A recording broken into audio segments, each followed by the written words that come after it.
Hello बच्चों, क्या हाल चाल। बढ़िया एकदम। तो चलिए आज हम लोग शुरू करते हैं लाइट रिफ्रैक्शन एंड रिफ्रैक्शन का पार्ट 4। तो हमने लास्ट टाइम में पढ़ा था रिफ्रैक्टिव इंडेक्स और स्नेल लॉ। स्नेल लॉ क्या होता है? Sine I is to sine R का रेशियो कांस्टेंट होता है हमेशा।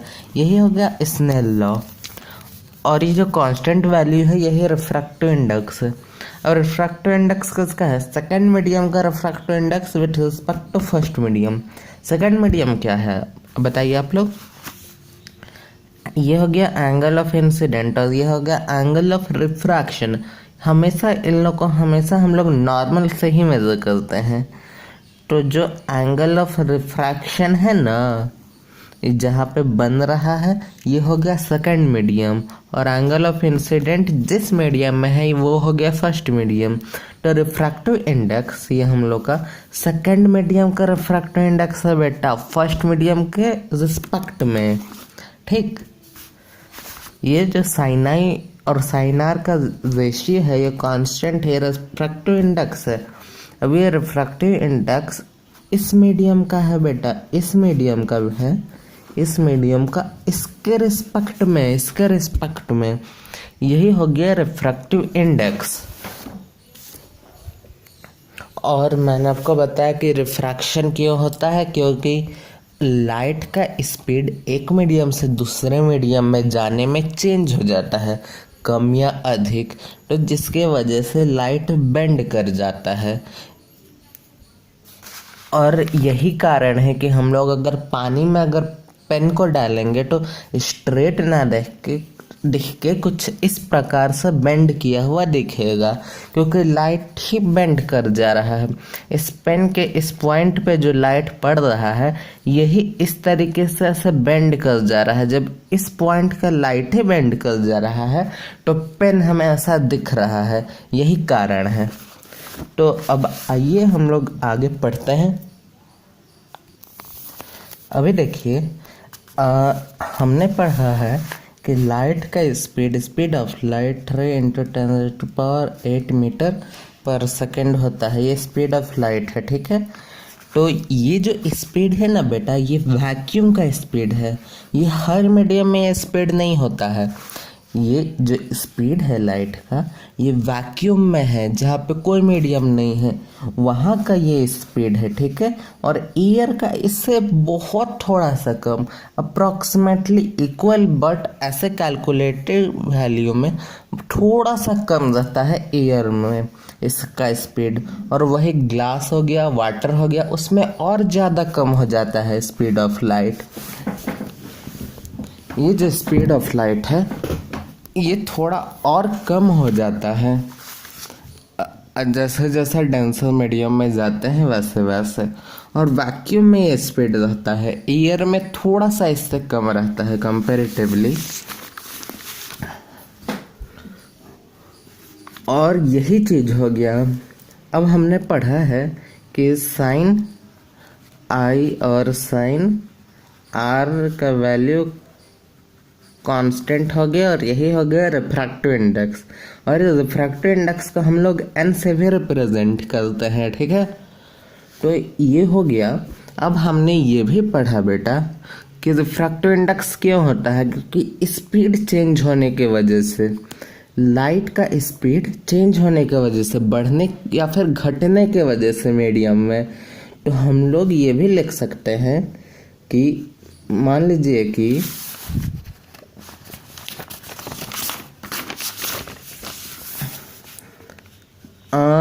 ये हो गया मीडियम 1 और ये हो गया मीडियम 2, ये हो गया मीडियम 1 और ये हो गया मीडियम 2, ठीक है।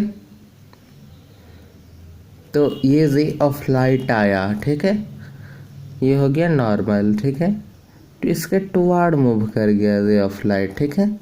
तो इसमें स्पीड हो गया मान लीजिए कि v1 और इसमें स्पीड है v2, ठीक है। तो हम लोग क्या लिख सकते हैं?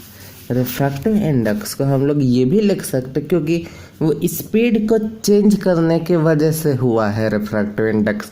लाइट का स्पीड एक मीडियम से दूसरे मीडियम में जाने में चेंज हो रहा है, बढ़ रहा है, घट रहा है, और इसी की वजह से लाइट बेंड हो जा रहा है, और इसी चीज़ को हम लोग रिफ्रैक्टिव इंडेक्स कहते हैं।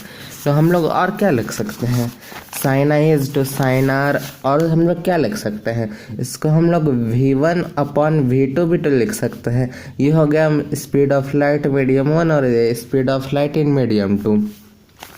अब ये रिफ्रैक्टिव इंडेक्स क्या है, ये रिफ्रैक्टिव इंडेक्स सेकेंड मीडियम का है with respect to first medium. तो हम लोग ये लिखेंगे N2 1।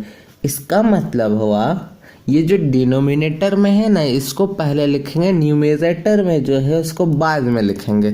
और इसका लॉजिक अब देखो, लॉजिक क्या हुआ, ये स्पीड ऑफ लाइट, ये देखिए स्पीड ऑफ लाइट का रेशियो हो गया, ये जो है ये स्पीड ऑफ लाइट का रेशियो है।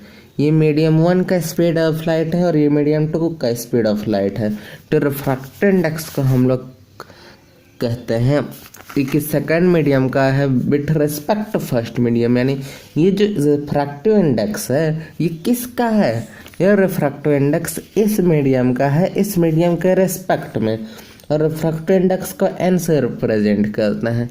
अब n से रिप्रेजेंट करेंगे तो कैसे पता चलेगा कि किस मीडियम का है, तो जो पहले लिखा रहता है ये उस मीडियम का रहता है, और जो बाद में लिखा रहता है उस मीडियम के रिस्पेक्ट में होता है। ये जो पहले है ये इस मीडियम का रिफ्रैक्टिव इंडेक्स है, और जो बाद में है इसके रिस्पेक्ट में है। इसका आप लोग ये भी लिख सकते हो, sine I to sine R equal to V1/V2 equal to N2 1, ठीक है। अब मान लो कि साइन आई का वैल्यू 60 डिग्री है, साइन, ये इमेजिन करो साइन 60 इज टू साइन 30, ठीक है। और ये इसका एयर है, तो अप्रोक्सीमेटली मान लो कि ये स्पीड इतना मीटर पर सेकेंड हो गया, तो इसका वैल्यू क्या होगा, तो ये देखो √3/2 1/2 इक्वल टू 3 × 10⁸ तो ये कट गया, तो V2 का वैल्यू आ गया 3 × 10⁸ इसको आप लोग ये भी लिख सकते हो √3 × 10⁸, इसका आप लोग ये भी लिख सकते हो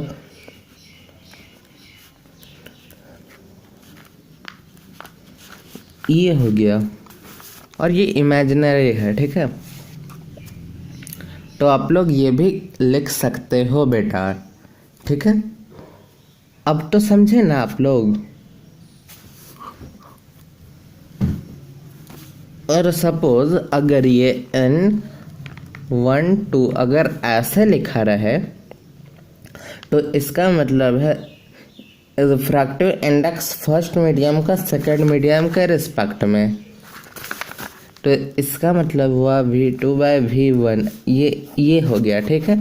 यानी रिफ्रैक्टिव इंडेक्स फर्स्ट मीडियम का है, ये सेकंड मीडियम के रिस्पेक्ट में है, ये चीज हो गया, ठीक है। अब देखिए, if medium 1 is vacuum or air, then the refractive index of medium 2 is considered with respect to vacuum।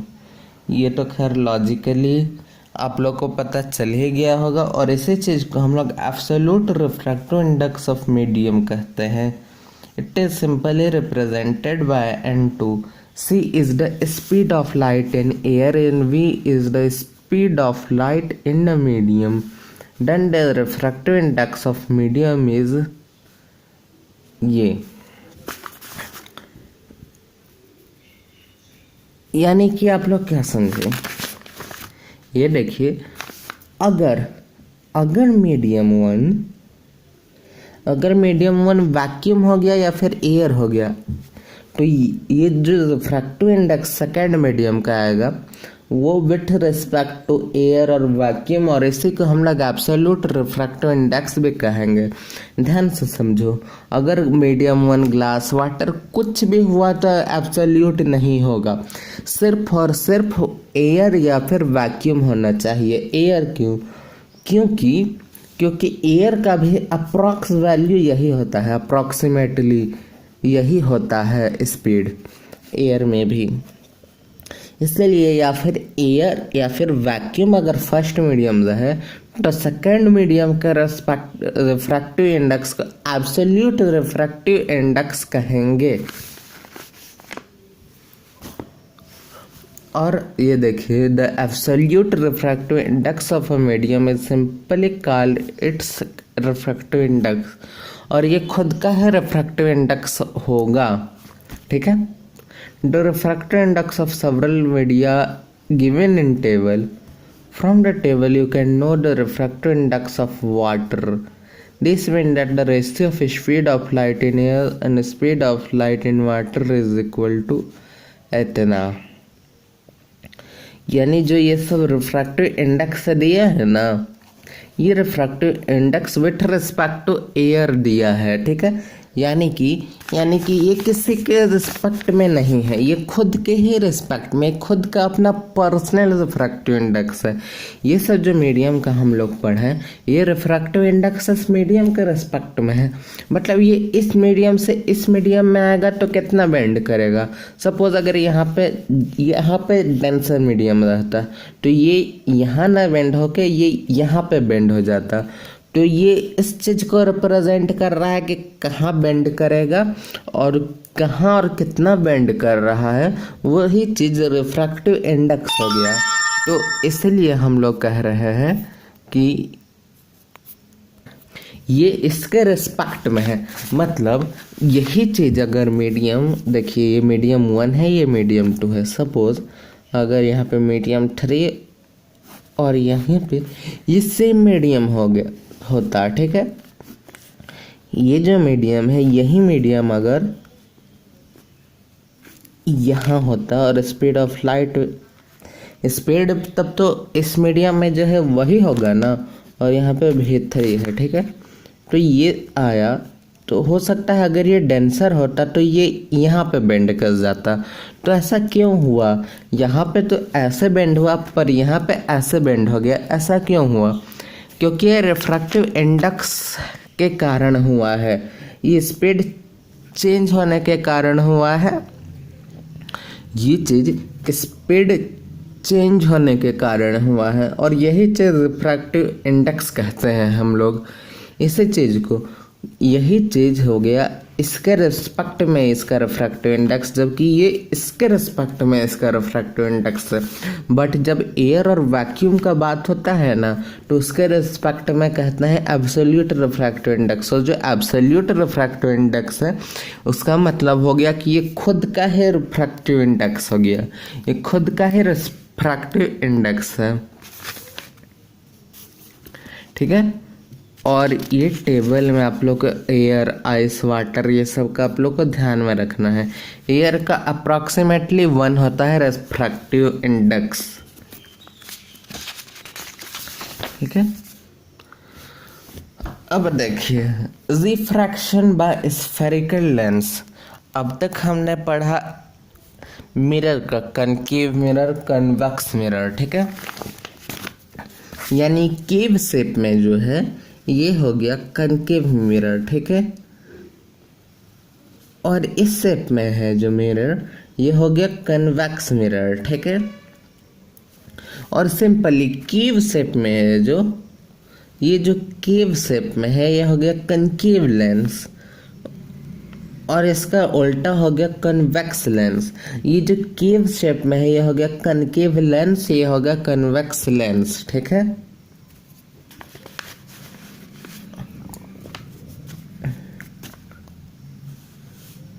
अब ये जो हो गया कन्वेक्स लेंस, सपोज ये ऐसा अगर नहीं होता, मान लो कि ये सिंपली ऐसे है। ठीक है, और अगर मान लो कि अगर ये टुकड़ा ना होके पूरा का पूरा सर्कल होता है। ठीक है, पूरा का पूरा सर्कल होता है, ठीक है। तो ये हो गया रेडियस। तो ये जो आधा है ना, इस रेडियस का जो आधा है ये हो गया फोकल लेंथ 1, और ये जो रेडियस है ये हो गया फोकल लेंथ 2, ठीक है। सिंपली ये वाला टर्म अगर ऐसे ना हो कि अगर ये ऐसे रहता और सपोज अगर ये पूरा स्फीयर रहता, ठीक है, तो इसका जो सेंटर है, इसका जो रेडियस है, इसका आधा हो गया फोकल लेंथ 1 और ये हो गया फोकल लेंथ 2, ठीक है। तो ये जो मिरर है ना, इसमें हम लोग एक ही साइड लिखते हैं और सेंटर ऑफ कर्वेचर की जगह हम लोग फोकल लेंथ 2 हम लोग लिखते हैं, ठीक है।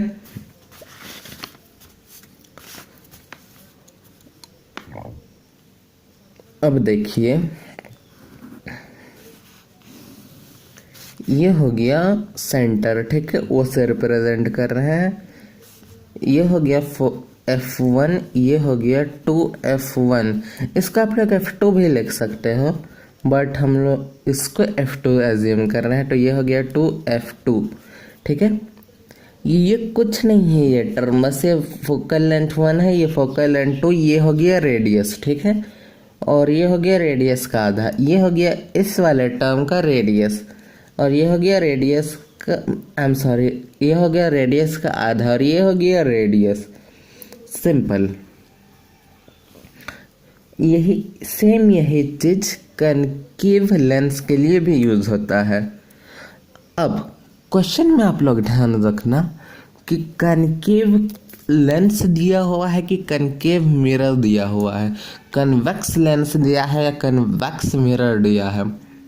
अब देखो कनकेव लेंस का जो वहाँ पे प्रॉपर्टी है ना, लगभग वो प्रॉपर्टी कनकेव मिरर का जो प्रॉपर्टी हमने पढ़ा था लगभग वैसा ही प्रॉपर्टी कन्वेक्स लेंस का होगा। और वहाँ पे हमने कन्वेक्स मिरर का जो प्रॉपर्टी पढ़ा था लगभग वही कनकेव लेंस का प्रॉपर्टी होगा, ठीक है। तो आइए हम लोग देखते हैं अब आगे। अभी देखिए इमेज फॉर्मेशन से पहले हम लोग इसका प्रॉपर्टी देखेंगे लेंस का। सिंपल सा चीज है, ये हो गया ऑप्टिकल सेंटर, ये हो गया प्रिंसिपल एक्सिस, ये हो गया F1, ये हो गया 2F1, ठीक है। ये हो गया F2, ये हो गया 2F2, ठीक है। अगर अगर अगर अगर रे ऑफ लाइट अगर पैरेलल आए तो वो ऑब्वियसली वो है कि वो फोकस से ही मूव करेगा, ठीक है, फोकस पे जाके ही मीट करेगा, ठीक है। और अनदर केस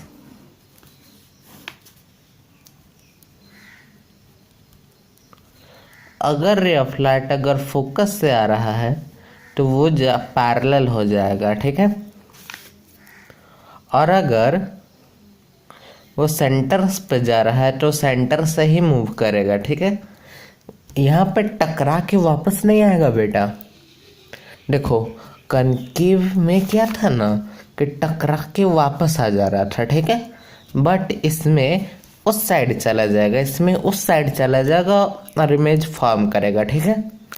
और वही चीज होगा कि प्रिंसिपल एक्सिस से जितना ऊपर बनेगा या फिर जितना नीचे बनेगा उतना ही बड़ा इमेज, और अगर प्रिंसिपल एक्सिस पे ही सारा पॉइंट पे लाई करेगा तो ये डिमिनिश इमेज बनेगा, ठीक है। तो हम लोग इमेज फॉर्मेशन और साइन एंड कन्वेक्शन और पावर ऑफ लेंस इसको नेक्स्ट लेक्चर में ख़त्म करके चैप्टर को वाइंड अप कर देंगे, ठीक है। तब तक के लिए अच्छे से पढ़ाई करते रहो। All the very very very best बेटा।